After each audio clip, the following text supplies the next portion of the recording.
hukum sebagai alat rekayasa. Dia bukan hanya merekayasa rakyat, tapi juga merekayasa kekuasaan agar berpihak pada rakyat. Nah, kemudian kalau kelompok positivistik hukum atau kelompok aliran legisme itu menjadikan bahwa undang-undang adalah hukum, ya kan kita sedikit agak kesana kan mulai belakangan ini kita bahwa apa yang dibentuk oleh kekuasaan legislatif itu harus menjadi hukum. Ketika kekuasaan ini tidak diisi oleh orang-orang yang memiliki cita-cita kebangsaan, cita-cita Indonesia, akhirnya hukum bisa menjadi alat kekuasaan mengontrol rakyat saja.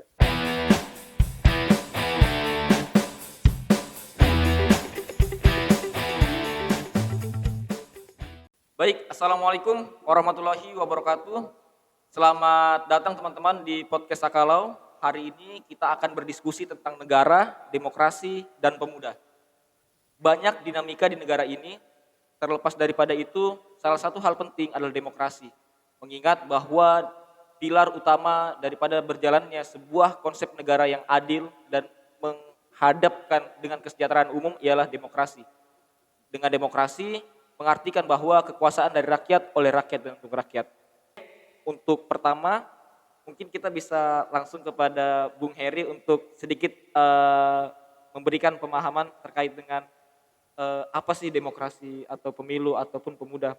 Mungkin basic yang ingin Bung Heri tawarkan kepada kami. Baik, terima kasih. Ya, saya agak gugup ini Bang Surya.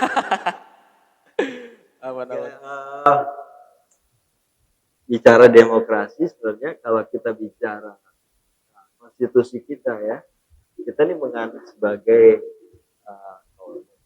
pasal 4 kalau negara hukum. Iya. Indonesia adalah negara hukum. Kita juga sebagai penganut negara hukum kesejahteraan. Nah, dalam beberapa teori tentang negara hukum itu dibangun di ada beberapa sendi ya, fondasinya. Ya, negara hukum mempunyai ciri dia punya landasan bernegara. Kemudian dia menjunjung tinggi hak asasi. Kemudian dalam sistem kekuasaan dia tiga pilar negara hukum ini ada di Indonesia. Ya. Ketika Indonesia mengabdikan disebutkan diri sebagai hukum, dirinya ada kita berbasis pada, kemudian kita berbasis pada penjunjung tinggi asasi, karena banyak sekali pilar-pilar HAM internasional yang kemudian diratifikasi, kayak ratifikasi kita soal hak ekonomi sosial budaya dan hak politik sipol. Kemudian juga kita meratifikasi dalam pidana itu anti kekerasan. Kemudian dalam kekuasaan demokrasi ini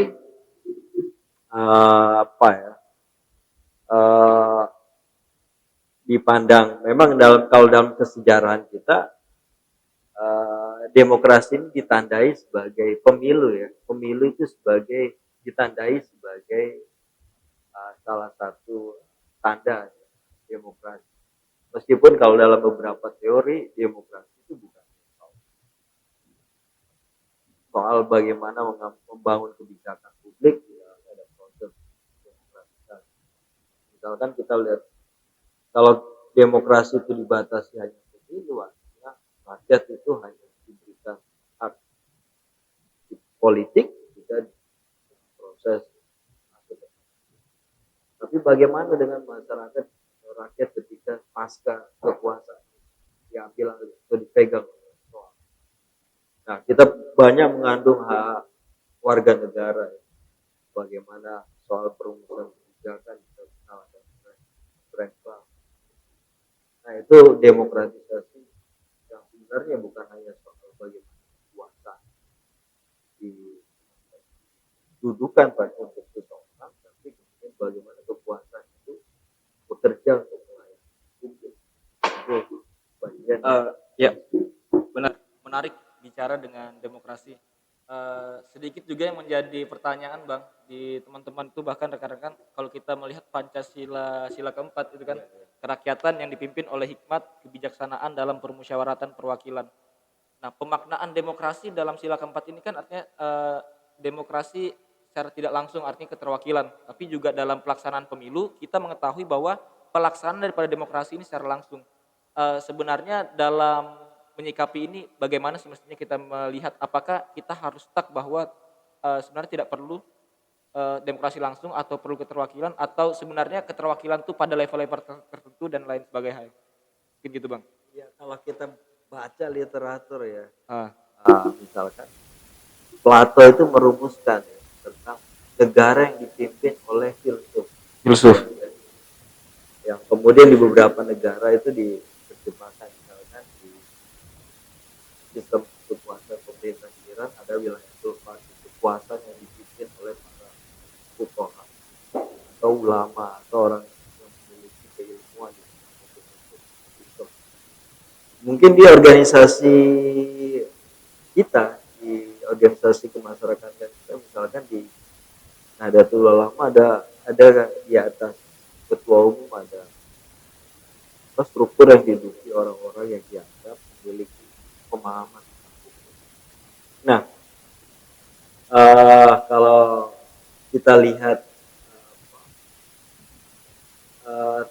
teori dasarnya Plato, dia menganggap bahwa kebijaksanaan negara itu harus dikelola oleh orang-orang yang memiliki kebijaksanaan. Kalau belakangan kan kita lihat, kalau kita belajar teori hukum dasar itu ada otoritas yang dibangun berdasarkan kehendak yang melahirkan hukum ketuhanan. Ada otoriter yang dibangun berdasarkan karismatik. Ada otoritas ya, otoritas yang dibangun berdasarkan kehendak Tuhan. Kita memilih otoritas ini, mereka yang memegang kekuasaan ini dibangun berdasarkan nilai-nilai universal. Apa nilai-nilai universal yang kita anut? Misalnya di dalam konstitusi kita, makanya sila keempat itu kerakyatan yang dipimpin oleh hikmat. Dia bicara dipimpin oleh hikmat. Kata hikmat itu kalau kita artikan secara berdasarkan etimologi, kebijaksanaan, ya kan? Jadi dimaksudkan bahwa mereka yang memimpin kekuasaan itu bermodalkan kemampuan pikir, kebijaksanaan. Ya, harapannya kalau lihat cita-cita bangsa atau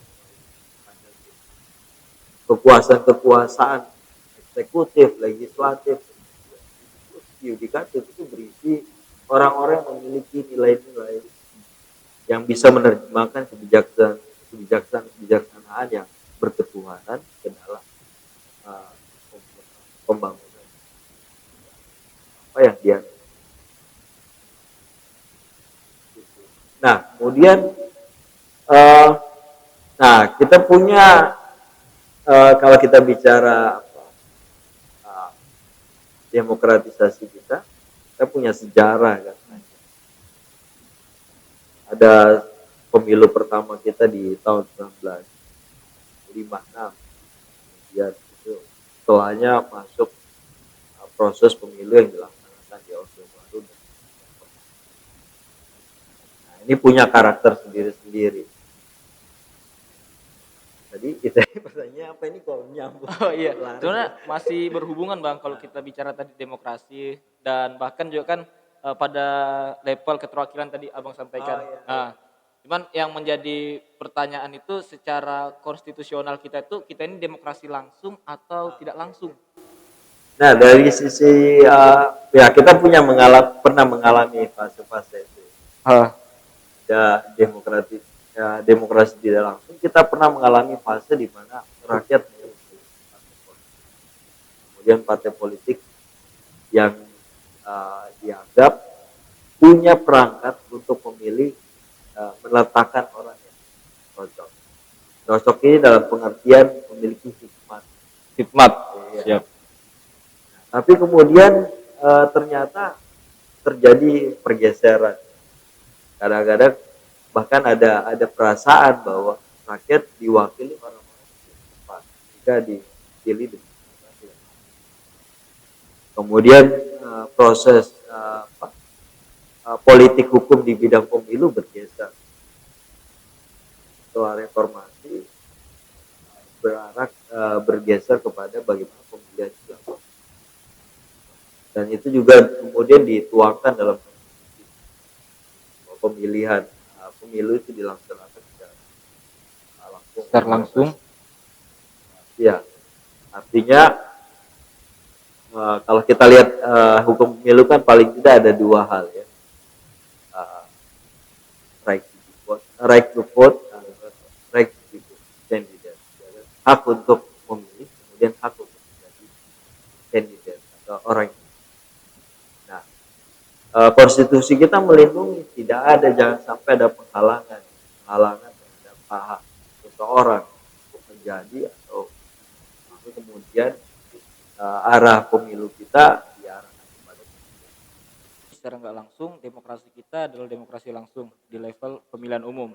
Masuk kepada hari ini, kalau kita melihat pemuda itu kayak kita tuh punya, khususnya bang ya teman-teman tuh kayak punya apa sih namanya, kalau ketakutan tersendiri terhadap partai politik. Jadi kayak aduh, partai politik sudah ada apa ya, sudah terdoktrin sejak lama bahwa ketika terlibat di politik atau partai politik itu semuanya berkonotasi negatif. Sebenarnya bagaimana sih untuk menyampaikan kepada teman-teman di luar sana untuk kita tuh lebih membuka mata lagi terhadap politik, karena terlepas dari itu suksesi kepemimpinan tanah air kita ini adalah melalui proses pemilu yang mana dalamnya terlibatlah partai politik, kemudian juga adanya dewan-dewan di dalamnya. Maksudnya untuk ngebangun kepercayaan itu, apakah pemuda punya peran strategis untuk bagaimana menyikapi pemilu di tanah air? Kalau kita bicara sejarah ya, tokoh-tokoh pendiri bangsa, Soekarno, Malaka, Hatta, kita baca literatur, mereka membangun kekuatan Indonesia merdeka. Soekarno lewat PNI, kemudian Hatta juga mendirikan PNI, tapi partai yang mengarah kepada. Kemudian Tan Malaka juga mendirikan organisasi partai politik, partai Muslim. Tan Malaka. Artinya hampir semua, AM Yamin juga bagian dari partai politik. Syahrir sebagai bung kecil juga mendirikan partai politik. Mereka sangat meyakini, kita punya keyakinan bahwa organisasi itu alat kendaraan dalam memperjuangkan gagasan. Dan kemudian itu yang diwujudkan oleh tokoh-tokoh bangsa ini. Kemudian sampai Indonesia akhirnya merdeka. Kenapa kita harus ya memang belakangan ya, kalau saya tadi ingin bicara soal tarik ke sejarah pemilu demokratis. Tahun 56 itu dianggap pemilu demokratis. Partisipasi masyarakat yang tinggi, kemudian tidak ada namanya gerakan mempengaruhi pilihan orang dengan cara memberikan. Pada saat itu perasaan ingin menjadi bangsa yang merdeka itu ada di hati semua orang. Kita baru beberapa tahun bebas dari penjajahan, kemudian menyelenggarakan pemilu. Partai yang menjadi partisipan dalam pemilu pertama itu, semua orang ingin memperjuangkan gagasannya lewat politik. Kemudian yang menarik dalam catatan sejarah kita menganggap bahwa peristiwa pemilu itu pemilu yang paling demokratis. Kemudian setelah itu masuk ke proses pemilu melalui pada masa kekuasaan. Dianggap partisipasi publik pada saat itu partisipasi yang bahwa hak publik itu hanya pada saat dipilih suara, tapi bagaimana ketika merencanakan pembangunan, kemudian mengkritik kekuasaan, kita dihilangkan. Banyak kasus-kasus misalkan yang menjadi PR kekuasaan reformasi. Kemudian masuk pada proses pemilu di reformasi. Kita bergeser lagi dari partisipasi yang semu, di mana orang itu dikendalikan. Kalau saya baca teori politik kan bahwa pengendalian itu dibangun lewat dua cara, ya. Cara pendekatan koersif, artinya hegemoni kalau dalam teori Gramsci dibangun dengan dua pendekatan, tidak pendekatan koersif, ada kekerasan, intimidasi. Kemudian pendekatan melalui itu yang terjadi. Jadi orang itu hadir pada misalkan peristiwa pemilu di masa Orde Baru kan ada dua. Dia dari sisi tindakannya itu dikuasai, ditakut-takuti. Kemudian di sisi lain ada kekuatan persenjataan yang dia melakukan represi terhadap warga negara dalam hal dia bertentangan dengan kemauan. Nah, setelah masuk di reformasi, kita masuk ke era di mana terjadi keterbukaan. Semua orang bisa berbicara. Awalnya di tahun 56 transaksi pemilu itu adalah transaksi gagasan bagaimana menumbuhkan Indonesia. Di reformasi transaksinya adalah soal bagaimana rakyat mendukung ide pemerintah untuk pembangunan. Di pasca Orde Baru, setelah Orde Baru transaksinya tentang kekuasaan aja, jadi rakyat itu seakan-akan partisipasi dibeli oleh orang kelompok-kelompok. Ini yang kemudian melahirkan antipati kelompok-kelompok generasi Z ya sekarang. Apa ya? Nyebutnya apa itu? Generasi Z atau generasi kita ini ya. Yang akhirnya ragu, ternyata demokrasi ini dibajak. Ada yang menyatakan demokrasi dibajak. Akhirnya ada lahir gerakan makar politik. Kalau dulu Budiman Sujatmiko membuat gerakan makar politik dengan golput. Itu dulu dianggap bagi gerakan makar politik. Sekarang juga ada kelompok anak muda terbelah, ada juga yang melakukan itu. Memilih menggunakan haknya untuk tidak diberikan di atau merusak. Tapi kalau seumpamanya kita meragukan proses, kita meragukan ini, artinya kita memberikan jalan. Semua yang kita takuti bahwa ke politik itu akan menjadi kendaraan bagi oligarki atau menjadi kendaraan bagi mereka yang memiliki uang untuk kepentingan berkaya atau memuaskan moral hazard. Terus di mana? Apa yang harus kita lakukan? Nah, dulu kita bicara soal gerakan ekstra parlementer, parlemen jalanan, ya, di mana gerakan civil society itu mengawal kekuasaan dengan gerakan-gerakan sosial. Tapi ternyata tidak cukup. Kekuasaan itu dalam teori kekuasaan itu dibangun oleh legislatif. Jadi kalau ruang itu kita tidak ambil, akan diambil oleh orang lain. Nah, bagaimana jika supaya generasi-generasi yang memikirkan negara secara kritis jadi ruang-ruang yang ruang-ruang kekuasaan untuk dia bisa masuk. Saya pikir ini kesempatan untuk kelompok muda untuk memainkan. Kita surplus demografis ya di 2024. Di 2019 itu pemilih muda kita yang tentang usia 17 sampai 35 tahun itu hampir di 40%. Nanti kita akan bertambah, artinya di usia-usia matang berpolitik di usia 40, artinya sudah boleh jadi generasi atau di usia 2024 nanti mereka yang menjadi aktor-aktor politik boleh jadi orang-orang sebaya dengan kita. Kalau kita tidak mengambil kesempatan itu maju, membuktikan bahwa mungkin ya punya potensi untuk membangun kekuasaan pemerintah menjadi lebih baik, yang kalau kita bicara bahasa republik itu artinya kembali ke publik, ya kan? Oh Iya. jadi Republik. republik kan kita ini negara Kesatuan Republik Indonesia, negara kesatuan yang berusaha semua kekuasaannya dikembalikan kepada publik, dialirkan kekuasaan itu untuk menjaga publik. Bagaimana kita mau bangun republik ketika kekuasaan publik itu kita tidak berperan?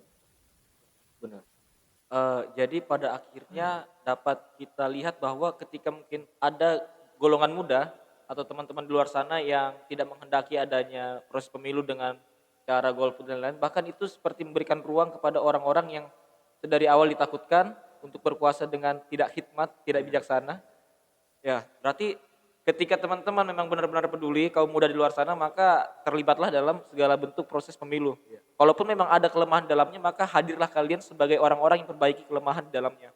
Dan kalau kita bicara pemilu, oh ya teman-teman, sebagai sebuah informasi, jadi Bung Heri ini juga salah satu komisioner di Bawaslu ya, di Bawaslu Provinsi Kalimantan Timur. Ada nggak sih Bang di Bawaslu ataupun program yang bisa kita dapati oleh kaum-kaum muda atau masyarakat umum untuk mungkin bisa terlibat di aspek pengawasan daripada pemilu? Ya, Bawaslu kan saat ini sedang menggagas namanya SKPP. SKPP. Sistem apa ya, kaderisasi ya peserta pemilih pemula. Jadi itu di dalamnya kita merekrut ya. Kemarin dibuka ya secara umum siapa aja menjadi kader SKPP. Di dalamnya ada pendidikan-pendidikan tentang pemilu, sejarah pemilu. Kenapa kemudian kita memilih sistem pemilu sebagai bagian dari pilar demokrasi kita. Itu teman-teman bisa belajar. Nah, kemudian Bawaslu saat ini mengembangkan lembaga pendidikan dan riset, sehingga siapa aja bisa berpartisipasi informasi tentang sejarah pemilihan, kemudian pemilu-pemilu ini dengan rangkaian rangkaian kekuasaan yang bergulir di dalamnya. Kemudian, nah kita menyelenggarakan ya kemarin 2018 itu pilgub, 2019 pemilu langsung, kemudian 2020 kita pilkada. 3 rangkaian penyelenggaraan pemilu ini hampir semua ada sekitar 55% itu mereka yang masuk dalam jaringan penyelenggara di bawah. Kita bersyukur sekali bahwa pilkada di tahun ini banyak keterlibatan teman-teman yang masih muda. Ya, kita masih kita bahagia bahwa ternyata di masa depan kita akan punya stok generasi-generasi penyelenggara. Nah, dalam proses penyelenggaraan kita juga bersentuhan dengan aktor-aktor politik yang juga anak-anak muda. Ya, dari kita tidak kehabisan stok ya untuk penyelenggara, tersedia banyak mereka anak muda yang menjadi bagian dari untuk menjadi aktor politik banyak. Nah, tinggal kita merumuskan cita-cita kebangsaan kita. Nah, kalau sebagai negara konstitusi sebenarnya cita-cita kebangsaan kita itu ada di Konstitusi pembukaan. Iya, Bukan BIMA, bukan undang dasar. Undang-undang dasar kita itu makanya proses politik itu sebenarnya membangun aktor-aktor politik yang akan menjadikan undang-undang dasar itu sebagai tujuan. Siap. Begitu. Kita di Bawaslu juga menjalankan amanah konstitusi, melindungi hak pilih, mencerdaskan pemilih, itu juga bagian dari perjuangan politik. Nah, ada perjuangan politik melalui partai politik, ada perjuangan politik melalui penyelenggara, ada perjuangan politik melalui lembaga-lembaga profesi untuk Jadi sebenarnya kita nggak kehabisan lahan untuk berjuang, tapi memang dalam proses bagaimana kekuasaan ini digerakkan itu oleh tiga kekuasaan ya, yudikatif, legislatif, eksekutif, dan itu juga harusnya jadi sarana baru yang menjadi orientasi kita sebagai anak muda. Oke, baik. Jadi dalam artian bahwa pertama kalau di Bawaslu itu teman-teman ada namanya SKPP, Sekolah Kader Pengawas Partisipatif ya, yang diadakan tiap tahun. Itu guna untuk mempersiapkan calon-calon pengawas yang bisa membantu dalam pelaksanaan penyelenggaraan pemilu ya, Bang ya. Bahkan menjadi penyelenggara di Bahkan masa penyelenggara mendatang. ya. Oke, siap. Kemudian juga daripada itu teman-teman perlu diketahui bahwa sebenarnya setiap dari kita itu bisa mengambil lini perjuangan masing-masing karena setiap perjuangan itu bisa kita secara internal di politik, kita terjun di politik ataupun dari pengawasan juga kita bisa. Namun pastikan bahwa kehadiran teman-teman di sana adalah betul-betul hadir sebagai agen yang membawa perubahan, Ya. yang bisa untuk bagaimana penyelenggaraan pemilu itu bisa lebih baik. Mungkin di beberapa tempat tuh banyak ya berita-berita bahwa banyaknya money politik, artinya proses pemilu tidak sempurna dan lain sebagainya macam, banyak kesalahan. Jika ingin mengutip bahwa Albert Einstein tuh pernah mengatakan, kalau nggak salah ya, beliau mengatakan begini, just because it was wrong in the past didn't mean it always wrong in the future. Artinya meskipun di masa lalu pernah salah, tidak berarti di masa yang akan datang itu akan selalu salah. Artinya Indonesia tidak sempurna kawan, tapi pantas diperjuangkan. Dan bagaimana perjuangan kalian ditentukan oleh langkah-langkah yang diambil oleh setiap pemuda hari ini. Ya. Siap. Luar biasa banget ya. Eh, Awalnya aku yang luar gugup. biasa kamu. Eh, kemudian gini nih Bang, Ya. tadi kan saya juga awalnya itu kebetulan juga saya teman-teman yang hampir terlibat di setiap gerakan-gerakan di Kaltim juga sempat hopeless banget sama pelaksanaan pemilu.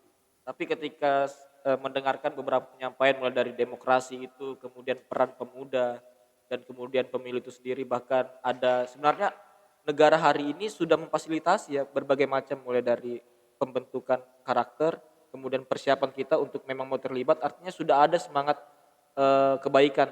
Namun bagaimana pemudanya saja menyambutnya Bang ya. Kalau untuk Bang Heri sendiri, pandangan terkait dengan pemuda hari ini kelemahannya apa? Kemudian mungkin bisa kasih masukan buat pemuda hari ini bagaimana seperti itu. Saya di beberapa kesempatan menyampaikan ya, Kondisi Bang. Yep. apa ketika negara itu kekuasaan itu terlampau kuat, kemudian rakyat lemah, itu akan melahirkan tirani. Tirani, betul. Tapi ketika rakyat itu terkonsolidasi, pemerintah lemah, akan melahirkan anarki. Hukum itu hadir untuk menyimbangkan kan, menyimbangkan antara kekuasaan dengan rakyat. Agar kekuasaan itu tidak sewenang-wenang, makanya hukum hadir. Makanya kita punya sistem hukum yang mengkoreksi kekuasaan melalui hukum administrasi negara. Ya kan? Kita juga punya punya hukum yang untuk mengendalikan kesewenang-wenangan rakyat ya dalam tanda kutip. Pengendalian melalui sistem baik pidana atau negara. Artinya sebagai orang hukum kami percaya bahwa hukum itu alat kendali ya. Atau kalau kita bicara teorinya Rustofon ya, hukum sebagai alat rekayasa. Dia bukan hanya merekayasa rakyat tapi juga merekayasa kekuasaan agar berpihak pada rakyat. Nah, kemudian kalau kelompok positivistik hukum atau kelompok aliran legisme itu menjadikan bahwa undang-undang adalah hukum, ya kan kita sedikit agak kesana kan mulai belakangan ini kita hukum kita bahwa apa yang dibentuk oleh kekuasaan legislatif itu harus menjadi hukum. Ketika kekuasaan ini tidak diisi oleh orang-orang yang memiliki cita-cita kebangsaan, cita-cita Indonesia, akhirnya hukum bisa menjadi alat kekuasaan mengontrol rakyat saja, bukan mengontrol penguasa untuk menjadi tidak sewenang-wenang. Ya. Makanya kalau kita potret sistem hukum kita itu bukan hanya mengendalikan mewujudkan satu tata masyarakat yang tertib hukum, tapi kekuasaan yang tidak sewenang-wenang. Makanya kita punya sistem hukum administrasi kita menguji tindakan, ya kan, keputusan pejabat atau ustaz. Tujuannya apa? Mencegah mereka untuk menguji perbuatan mereka dalam mengambil tindakan dan membuat keputusan, apakah mereka sewenang-wenang atau tidak. Kalau sewenang-wenang akan dinyatakan sebagai perbuatan melawan hukum oleh penguasa, ya, unrestricted operated, atau perbuatan sewenang-wenang. Kalau perbuatan yang terjadi ya, rakyat terhadap pemerintah memang dikontrol, tapi memang berlaku tidak berat sebelah dalam artian bahwa ketika rakyat itu melakukan tindakan misalnya, diduga melanggar, aparat kekuasaan itu atau aparat penegak hukum bisa menertibkan ya, serta kewenangan yang ada. Sedangkan ketika aparat penegak hukum atau kekuasaan pemerintah melakukan pelanggaran, rakyat harus datang ke pengadilan mengujinya. Nah, kadang-kadang disitulah beban rakyat itu beda dengan beban penguasa. Nah, akhirnya lahirlah kelompok-kelompok bantuan hukum struktural, gerakan-gerakan bantuan hukum. Atau boleh jadi, makanya di dalam dunia lawyer kita kenal bahwa pengacara itu harus ya punya kewajiban untuk menyumbangkan kegiatan profesinya untuk membantu masyarakat. Itu dalam rangka menghadirkan hukum itu sebagai alat kontrol, bukannya kontrol terhadap rakyat, tapi juga kontrol terhadap kekuasaan. Makanya bilangnya penyair siapa itu yang terkenal itu, bahwa jika kau ingin menghancurkan negara, bunuhlah para lawyer. Waduh. Karena para lawyer Betul, ini betul. yang berbahaya. Tapi harapan kita generasi kita yang menjadi generasi penegak hukum, piranti-piranti yang menjaga demokrasi, dapat menghadirkan hukum sebagai alat yang bisa mencegah. Tidak misalkan ada gium yang sering kita lihat, tajam ke bawah, tumpul ke atas. Sebenarnya bukan tumpul ke atas, tapi akses untuk menggugat ke pengadilan itu terlalu sulit buat rakyat. Oke Bang, thank you Bang. Menarik tadi yang sempat saya simak dengan baik itu. Bukan berarti yang lain tidak baik, cuman ini yang sangat ternotis di hati dan pikiran saya bahwa kekuasaan itu kalau pemerintah kalau terlalu besar kekuasaannya akan menjadi tirani. Sedangkan masyarakat ketika terlalu besar akan menjadi anarki. Jadi hadirlah hukum sebagai pengendalian di antara keduanya. Wah, luar biasa memang. Para founding fathers kita mungkin dulu saya mikir paling negara ini cuman terbentuk karena kepentingan politik, tapi ternyata ada semangat yang lebih dalam daripada itu. Terbukti Indonesia adalah negara hukum dan hukum ini adalah sebagai penengah tadi itu Pak ya, antara pemerintahan dan rakyat. Penganut hukum sebagai panglima. Hukum sebagai panglima sih. Hukum sebagai panglima. Kemudian yang ingin saya tanyakan terakhir, kemudian ini juga mungkin bisa menjadi sebuah semangat buat teman-teman. Apakah ada pesan Pak buat para pemuda di luar sana, karena kita tahu bahwa pemuda itu perannya sangat dibutuhkan, karena ketika pemuda mati maka matilah juga sebuah bangsa. Itu kata-kata sering kita dengar, karena pemuda kan diibaratkan jam 12 siang tuh Pak ya, paling panas-panasnya, paling terik-teriknya. Jadi jangan sampai terik dan panas kalian digunakan tidak sebagaimana mestinya. Gunakanlah untuk membangun bangsa. Ya, bagaimana nih Bang kalau dari Abang sendiri? Iya, peristiwa misalkan Hari Kebangkitan Nasional 1908, kemudian Hari Sumpah Muda 1928, kemudian kemerdekaan Indonesia 1945, kemudian gerakan masyarakat di 1960, itu semua dipelopori anak-anak muda gitu. Kemudian reformasi gitu. Artinya memang catatan perubahan sosial ya, perubahan politik di Indonesia banyak digagas oleh anak-anak muda. Kemerdekaan kita itu dibangun oleh generasi muda. Nah, kita punya bekal sejarah ya, untuk melihat siapa pemuda hari. Kita punya bekal sejarah yang panjang. Ya, bekal kebangkitan nasional, bekal Hari Sumpah Muda, bekal hari kemerdekaan. Ya, tapi Bang Soekarno jangan jangan apa lupakan sejarah ya. Ya, berangkat dari bekal kesejarahan itu kita susun sejarah masa depan Indonesia ini.